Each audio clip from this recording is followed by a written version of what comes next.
Sejam bem-vindos a mais um vídeo no canal. Se você não é inscrito, se inscreve aqui, não se esquece de deixar o like e vamos para mais um vlog de leitura. Hoje é segunda-feira e eu resolvi fazer um desafio, já que eu gostei de fazer aquele desafio de trocar tempo de tela por tempo de leitura. Dessa vez eu vou fazer um livro por dia, né? Então vão ser 7 livros em 7 dias. Se eu vou conseguir, eu não sei.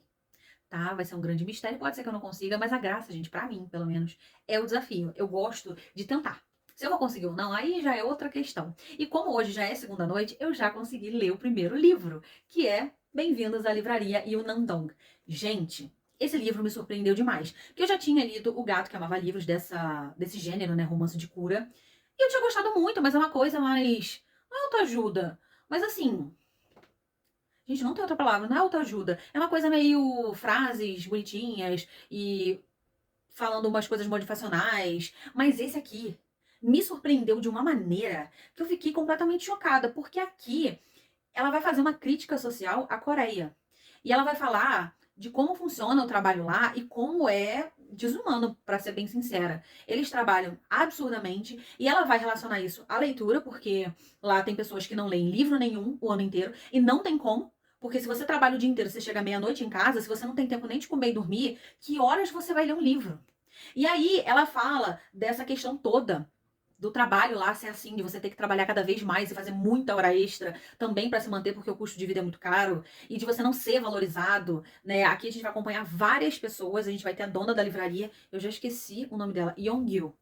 A gente vai acompanhar ela, que ela estava casada e ela estava nesse pique de trabalho aí, chegando todo dia 9 da noite, mal via o marido, eles não se viam, não conversavam direito, e ela estava infeliz, porque ela falou, gente, é isso a vida?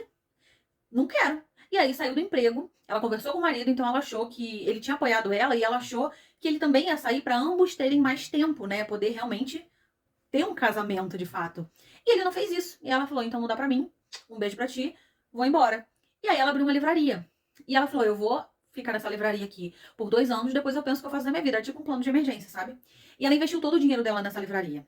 E aí ela começou a ver o que ela poderia fazer para poder realmente viver daquela livraria, sabe? Fazer com que a livraria tivesse lucro, convidar as pessoas para irem lá e as pessoas se interessarem em estar lá, frequentar de fato, não só uma vez e nunca mais surgir. E aí a gente acompanha a trajetória dela, ela contratando um barista que também estava sem perspectiva de vida. Porque, assim, gente, uma coisa que me assusta muito na Coreia é que eles são completamente, assim, vivendo de aparências, né? A aparência para eles é tudo o que importa. E ela também faz uma crítica aqui em relação a isso, em questão ao trabalho.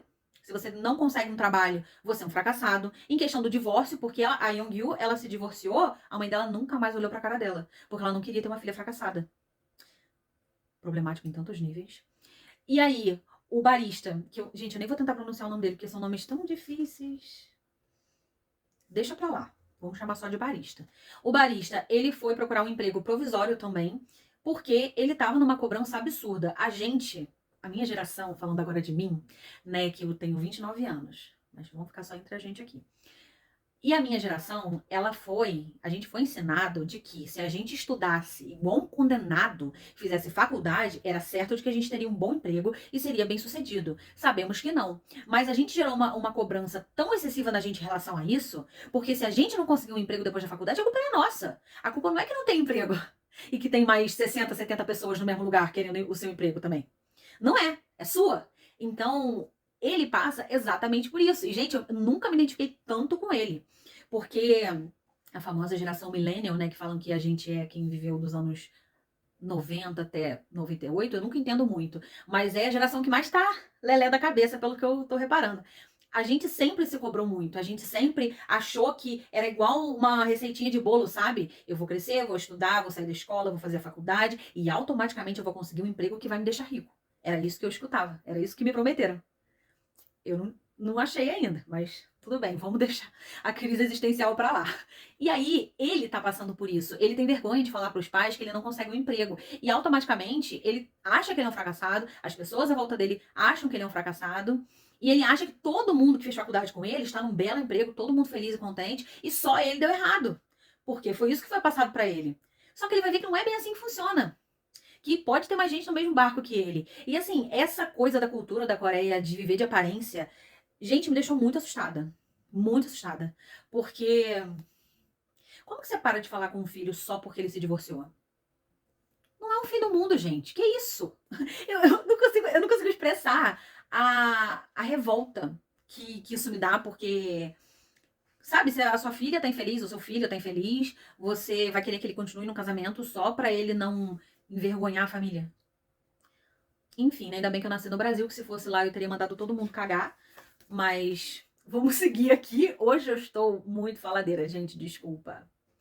Vou continuar falando porque afinal eu fiz o canal pra isso. Mas assim, eu não estou conseguindo me conter. E aí, no final, ela fala mais sobre livros best-seller. Por que que ela não escolheu ela não escolheu. Por que que ela escolheu não vender best-seller na livraria dela? Ela faz umas críticas aqui ao mercado editorial ao longo do livro e dá umas pinceladas, vai falando, fala também sobre como que uma livraria de bairro, uma livraria pequena, faz para se sustentar, como que eles têm que se desdobrar muito mais que uma livraria maior, porque eles não podem só vender livros. Eles têm que vender livros e fazer palestras e fazer clube de leitura e não sei o quê, porque tem que fazer malabarismo para conseguir fechar as contas. E aí, ela fala aqui no best-seller, gente, tem uma parte, juro. Eu já vou parar de falar. Hoje eu tô. Cara, sabe o dia que você acorda e você não consegue calar a boca? Eu não sei se com vocês é assim, mas comigo acontece bastante. Principalmente esse livro aqui, que eu já até já discuti com um amigo meu, e a gente não calou a boca um minuto. Então agora eu tô aqui falando loucamente com vocês. Já tem 7 minutos de vídeo corrido, sabe? Enfim, eu vou ler um trecho que é mais fácil, é bem pequeno, prometo. Yeonggyu sempre ficou em dúvida sobre o que fazer com os best-sellers. Ela ficava frustrada quando via as listas de livros mais vendidos.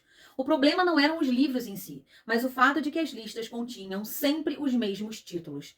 Ela estava cada vez mais convencida de que os best-sellers eram os culpados pela falta de diversidade do mercado editorial. Quando Yeonggyu visitava as seções de livros mais vendidos das grandes livrarias, sentia como se estivesse encarando um retrato distorcido do mercado editorial. A triste realidade de que o mercado se apoia na venda de alguns poucos livros. De quem seria a culpa? A culpa não era de ninguém. Aquilo era apenas o reflexo de uma sociedade que não lê. Entendeu por que que eu tive que marcar essa parte aqui? Gente, ela faz uma crítica ao mercado editorial, a quem lê. A lista de mais vendidos. Você já viu a lista de mais vendidos aqui do Brasil? Aquilo ali reflete como que o brasileiro lê. Mas eu nem vou entrar nesse assunto, senão aqui, ó, eu vou ter que ficar 3 horas ininterruptas falando e a minha voz já tá indo com Deus, que eu já gravei outras coisas. Mas, enfim, finalmente vou parar de falar. Porque hoje é só segunda, né? Ainda tem o resto da semana inteira. Eu já escolhi o livro que eu vou ler amanhã na terça-feira. E vai ser nada mais, nada menos que Estela Sem Deus, do Jefferson Tenório. Eu queria ter lido O Avesso da Pele primeiro, mas eu não tenho. Então eu vou ler esse aqui. E outra coisa, não sei se vocês repararam, eu estou pegando livros curtos porque eu não sou maluca de colocar um livro de 400 páginas, porque aí, pra mim, pelo menos, não dá. A não ser que eu ficasse sem dormir, mas dormir é importante. Então, amanhã eu trago pra vocês o que eu achei. E por que eu tô fazendo de livros curtos também, antes que venha alguém aqui me perturbar? Eu tenho muito livro curto que eu quero ler. Então isso foi um meio de eu já tirar isso da minha cabeça, porque eu ficava olhando a pilha ali, e eu ficava, gente, eu quero ler, eu quero ler. E eu não priorizava eles, pra ser bem sincera, a culpa é minha. E aí eu resolvi fazer esse desafio. E aí eu vou colocar esses livros. Vão ter alguns e-books também, que eu já tenho até no meu Kindle. E aí ao longo da semana vocês vão vendo. Eu espero conseguir completar os 7 dias. Hoje é terça-noite, eu já tava indo dormir quando eu lembrei que eu não atualizei vocês. Eu consegui ler Estela Sem Deus. E foi uma leitura maravilhosa. Com certeza eu vou ler mais coisas do Jefferson Tenório. Eu gostei demais da escrita. E aqui nesse livro a gente vai acompanhar a Irene e os 2 filhos, a Estela e o Augusto. A Irene, ela é empregada doméstica, ela trabalha numa casa de família, e eles não têm muitas condições, eles são muito pobres. E assim, a situação que já não estava boa vai piorar, porque primeiro, ela é mãe solo, os pais são ausentes, porque a Estela é filha de uma pessoa e o Augusto de outro, mas não faz diferença porque nenhum participa ali da vida deles, né? O Augusto, o pai dele, ainda paga o aluguel da casa em que eles vivem, então é um pouco menos pior, mas assim, a presença, a figura paterna, não existe. E a coisa vai piorar quando o pai do Augusto morre, porque eles não vão ter como pagar o aluguel daquela casa. Então eles vão ter que se mudar. Eles se mudam para um lugar muito perigoso, eles passam por várias situações lá, inclusive uma bem traumática. Eles saem de lá correndo, basicamente, depois que uma situação acontece. E a mãe fica sem saber o que fazer. Eles moram em Porto Alegre, né? E ela vai morar de favor na casa de uma amiga, mas é uma situação complicada, porque a amiga dela também não tem uma situação boa. É um apartamento deste tamanho pra amiga. Eu acho que ela tem 3 filhos e mais a Irene e os 2 filhos. Ela falava que eles dormiam na sala e as pessoas ficavam passando por cima porque não tinha espaço. Então, na tentativa de dar uma chance melhor para os filhos, ela manda a Estela e o Augusto para o Rio de Janeiro para morar com uma madrinha para poder tentar ter uma qualidade de vida, porque ela não estava conseguindo manter eles, o emprego estava difícil e ela estava doente também, então ela não estava conseguindo trabalhar.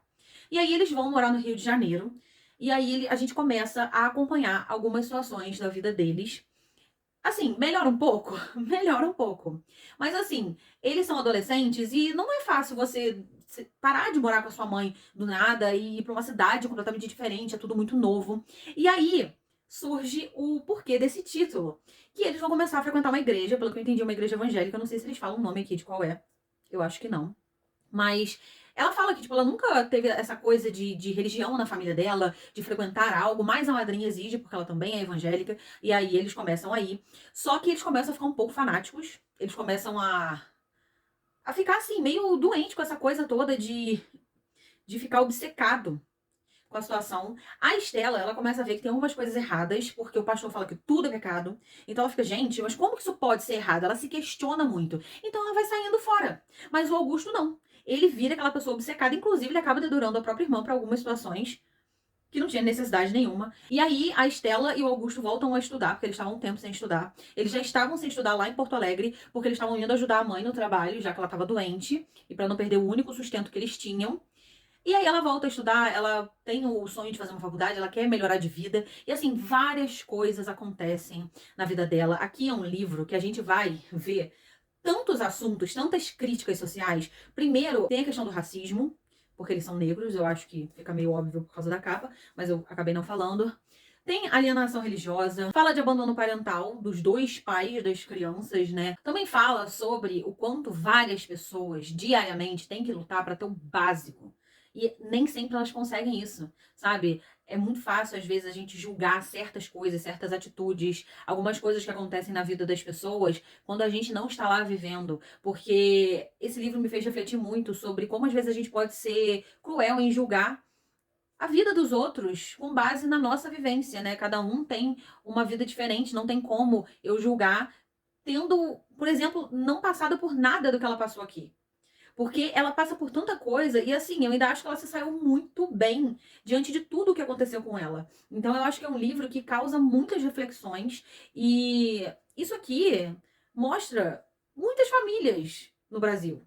Né? Isso aqui dá muito na nossa realidade. A gente não precisa ir muito longe para ver pessoas passando por situações que são ilustradas aqui dentro. Então foi um livro maravilhoso. Nossa, eu tô realmente muito feliz de ter lido logo, porque não me decepcionou em nada, sabe? Inclusive, eu acho que eu favoritei, não tenho certeza. Se não favoritei, vou favoritar. E o próximo livro também tem a ver com o assunto maternidade, que é retratado aqui, que é A Filha Primitiva, que tá no Kindle Unlimited. Eu sempre tive curiosidade de ler esse livro, e já que tá no Kindle Unlimited, eu vou aproveitar, né? Então amanhã eu venho dar as minhas opiniões pra vocês. Hoje é quarta e eu terminei A Filha Primitiva, foi bem rapidinho de ler, uma leitura muito fluida, e eu gostei muito da história. A gente vai acompanhar uma mãe e uma filha, e aí essa filha tem um bebê. Então a gente acompanha 3 gerações: a avó, a mãe e a filha.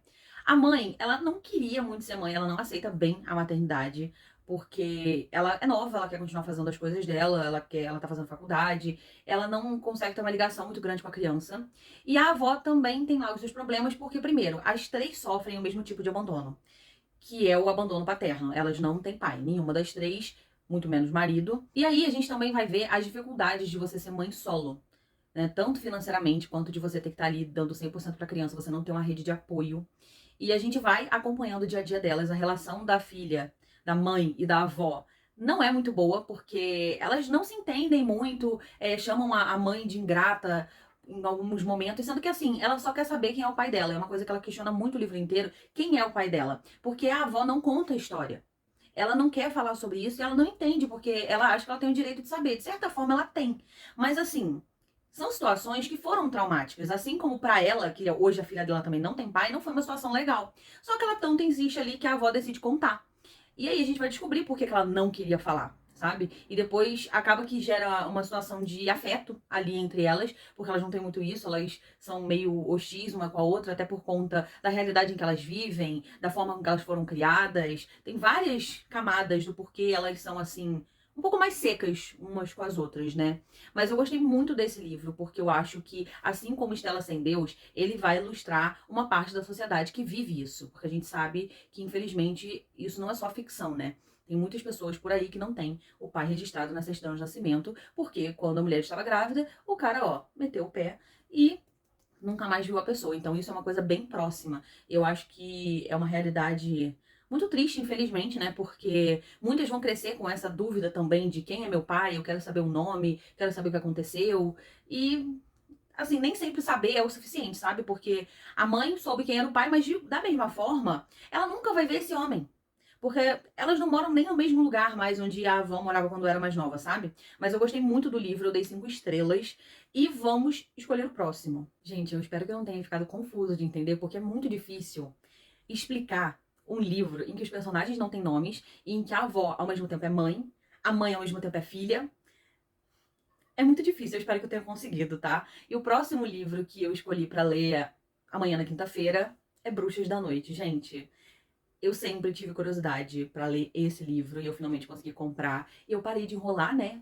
Esse desafio está servindo pra eu dar um check na minha lista de livros que eu quero muito ler, mas que eu acabo não encaixando, não sei nem porquê. E como agora eu tô muito na vibe de ler coisas de Segunda Guerra, né? Depois que eu li A Menina que Roubava Livros, eu acho que eu vou gostar bastante desse livro aqui. Quinta-feira, concluída com sucesso, eu li As Bruxas da Noite. Gente, esse, se não foi o melhor livro de Segunda Guerra que eu já li, é um dos melhores. Eu tô impactada até agora, eu vou fazer um vídeo só pra ele, porque essa história, ela merece ser contada, até porque aqui vai falar sobre o apagamento das mulheres na história depois que a guerra acabou, né? Então, é triste porque elas fizeram tanta coisa na guerra e depois que acabou, as pessoas simplesmente silenciaram tudo que aconteceu, sabe? A própria Rússia não falava nada sobre isso. Aqui vai ser um relato da Irina Rakabowska. Ela foi a última bruxa, ela faleceu em 2016, se eu não me engano, e aí ela vai contar toda a história que acontecia lá no regimento, como que foi para elas conseguirem ir para a guerra, porque não era permitido. E aí a Marina Raskavoy que fez todo um movimento lá, ela foi falar diretamente com o próprio Stalin para conseguir fazer um regimento só de mulheres. E ela conseguiu a permissão dele, ela fundou, se eu não me engano, 3, e aqui a gente acompanha o regimento 588. Tinha o 586 e o 587, e a gente vai acompanhando todas as dificuldades que elas passaram até o final da guerra, porque elas tiveram um treinamento muito rápido. O treinamento, se não me engano, durava 3 anos, elas tiveram em 6 meses. Os aviões eram muito precários, era um Polikarpov que era simplesmente. Os alemães apelidavam ele de avião de milho, porque ele era usado para pulverizar agrotóxico nas plantações. Ele não era para ser usado na guerra, ele era lento, ele tinha vários problemas. E, gente, eu tô muito chocada até agora como que elas faziam para bombardear os alemães. Simplesmente, elas iam de madrugada, até aí todo mundo sabe, né, por causa do nome, elas desligavam o avião. Elas desciam, tinha que ser pelo menos mais de 400 metros, né, porque senão não ia dar pra subir de novo. Elas desciam com o avião desligado, bombardeavam e aí ligavam o avião de novo para poder subir o mais rápido possível. Gente, é de uma ousadia, de uma coragem que eu tô impactada. Esse livro foi maravilhoso. Eu não vou me prolongar muito aqui, porque senão também o vlog vai ficar gigantesco, porque em todos os livros eu estou falando muito. Mas eu vou fazer um vídeo só pra ele. Gente, aqui atrás tá escrito: foram mais de 23 mil voos e 1.100 noites de combate. 112 mulheres, sabe? Assim, surreal, 5 estrelas, favoritadíssimo. Leiam se vocês gostam dessa temática, se vocês querem conhecer quem eram as bruxas da noite, né? E outra coisa, uma curiosidade, quem deu esse nome de bruxas da noite foram os alemães, porque eles tinham pavor delas. Eles não viam quem que estava jogando aquelas bombas, como que aquilo era feito. Simplesmente eles estavam lá de noite, já tinham todos os problemas, né, das baixas durante o dia, dos ferimentos, o medo, o frio, a fome, e ainda tinham medo das mulheres que do nada surgiam e bombardeavam eles e eles não conseguiam ver. Então, elas descobrem que elas são as bruxas da noite quando elas param pra fazer num acampamento, né? Elas iam de avião pra outros lugares e montavam um acampamento. E aí, 2 dessas bruxas, elas saem e vão procurar alimento, alguma coisa que pode ter restado da plantação, e simplesmente camponeses abordam elas e falam assim: vocês que são as bruxas da noite? Elas ficam assim: como assim? Como assim bruxas da noite? E elas vão descobrir que, na verdade, os alemães têm pavor delas e colocaram esses nomes porque, na cabeça deles, as mulheres na guerra só poderiam lutar desse jeito se fosse por algum meio de magia ou alguma outra coisa. Tinha até gente que falava que o Stalin estava fazendo um teste com essas mulheres, dando medicamento para elas não dormirem, para elas terem essa alta performance, mas não. Era só muita coragem, muita garra, muita resistência, porque elas realmente dormiam muito pouco, elas dormiam 2, 3 horas por noite. E era um voo atrás do outro, e elas foram aprimorando ao longo do tempo para poder fazer mais voo ainda em menos tempo. Gente, que mulheres maravilhosas, elas não mereciam ter sido apagadas da história. E aí o livro que eu selecionei para ler amanhã na sexta-feira é O Parque das Irmãs Magníficas. Então eu espero conseguir terminar ele amanhã e eu venho com atualizações. Hoje é sexta-feira e mais um livro concluído com sucesso e também 5 estrelas. Gente, o que foi este livro aqui? O Parque das Irmãs Magníficas é uma autobiografia misturada com realismo mágico. E, nossa, eu amei tanto. Foi meu primeiro contato com a autora, eu já vi que tem outros livros dela. Eu com certeza vou ler. E aqui ela vai falar tudo o que as travestis passam. Tanto na família, né, desde a infância, os preconceitos e as agressões físicas e psicológicas que tem na família até crescer, né, começar a se entender o que está acontecendo, porque ela até fala aqui que ela, quando era criança, ela não sabia o que que ela era, qual era o nome. Era tudo muito confuso, muito novo. E aí ela vai se descobrindo e ela começa a ter hostilidade em casa. O pai dela não era uma pessoa boa, nem pra ela, nem pra mãe.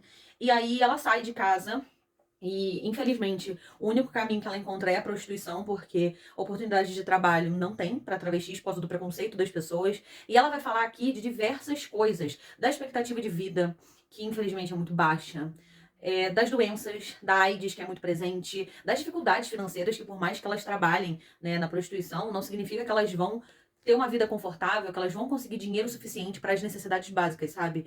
E eu acho que esse livro deveria ser lido por todo mundo. É um baita choque de realidade. Porque às vezes a gente fica muito tempo na nossa bolha, sabe? Só com as pessoas à nossa volta. A gente esquece de olhar que tem pessoas que passam por isso. E aí ela vai relatar tudo o que já aconteceu com ela, com amigas dela, e também de uma criança que ela foi adotada, né? Aqui tem a tia Encarna, que eu achei muito legal a história dela, achei ela uma mulher maravilhosa. Ela vai achar uma criança num parque e ela resolve adotar essa criança. E a criança tem o nome de Brilho nos Olhos, porque todo mundo que olha pra ela fica com aquele brilho no olhar, um pouco de alegria naquela vida tão difícil. E a gente também acompanha a criação dessa criança ali no meio daquelas mulheres, né? Elas moram numa casa. A casa da tia Encarna é como se fosse o ponto de encontro delas. Então é muito legal de acompanhar. Eu acho que esse livro é extremamente necessário. Foi uma surpresa maravilhosa. Com certeza eu vou aparecer aqui lendo outros livros dessa autora. E agora, para sábado, eu decidi pegar um livro da Agatha Christie, Um Corpo na Biblioteca. Tem muito tempo que eu não leio um livro dela, e eu ainda tenho acho que uns 2 aqui pra ler, e vamos ver o que eu vou achar. Hoje é sábado e o projeto está quase acabando e eu consegui concluir, gente. Eu achei que não fosse dar pra concluir, porque geralmente no final de semana eu leio bem menos. Eu consigo ler muito mais durante a semana, porque final de semana eu separo pra socializar com as pessoas, né, que eu convivo, pra sair, pra fazer alguma coisa, então eu quase não leio realmente. Mas é muito rapidinho de ler os livros da Agatha Christie. E eu gostei desse livro, só que eu não amei. Eu dei 3 estrelas e meia. E aqui a gente vai acompanhar uma família. Eles estavam dormindo tranquilos quando eles são acordados por uma... Não sei se foi a cozinheira, mas ela simplesmente falou: olha, tem um corpo na biblioteca de vocês. E aí, o cara, o marido, até acha que ela tá mentindo. Falou assim: ah, porque a esposa que ouve. E aí, o marido tava dormindo, ela acorda, conta aquela história. Ele fala: não, você tava sonhando. Só que era verdade. E eles nunca viram aquela mulher na vida. A mulher apareceu ali. Ninguém sabe como, ninguém sabe o que aconteceu. E aí começa uma investigação da polícia. E quem vai estar também na investigação? A Miss Marple. Gente, eu adoro ela. Eu acho ela uma senhorinha muito sagaz. Eu adoro o jeito dela descobrir as coisas, dela desvendar o mistério, ir atrás de pista. Eu me divirto com ela. E tava tudo caminhando até que um outro corpo é encontrado na pedreira da cidade. E aí, qual seria a ligação de um assassinato com o outro? Eu gostei muito da história, gostei muito do desfecho, realmente já era quem eu tava pensando, só que eu não consegui me ligar muito com essa história, então eu gostei, é uma história que vale a pena, mas tem outros livros da Agatha Christie que eu gosto muito mais. E, gente, amanhã vai ser o último dia, eu nem acredito, eu não vou comemorar antes, tá? Eu não vou comemorar antes, porque vai que não dá pra eu ler. Mas, amanhã eu escolhi ler A Mala de Hannah, que é um livro que tá no Kindle Unlimited, já que eu tô nesse pique Segunda Guerra, que eu já falei pra vocês, que eu tô lendo muito mais. E provavelmente nos próximos vlogs vocês vão ver mais livros assim. Eu achei, por acaso, esse livro lá no Kindle Unlimited, apareceu como sugestão e eu resolvi pegar pra ver se eu vou gostar ou não. É um livro bem curtinho, porque como eu falei, eu não leio muito final de semana, então também não adianta eu pegar um livro muito grande que eu não vou conseguir dar conta. E aí amanhã eu falo com vocês quanto que eu li nessa semana aí, se eu conseguir concluir o livro de amanhã, né, o mais importante, e o que eu achei. E chegamos ao fim desta praticamente maratona de leitura de 7 livros em 7 dias. Eu consegui concluir A Mala de Hannah. E eu gostei muito desse livro. Ele é um livro que vai te fazer pensar muito, principalmente nas crueldades que aconteciam na época do Holocausto.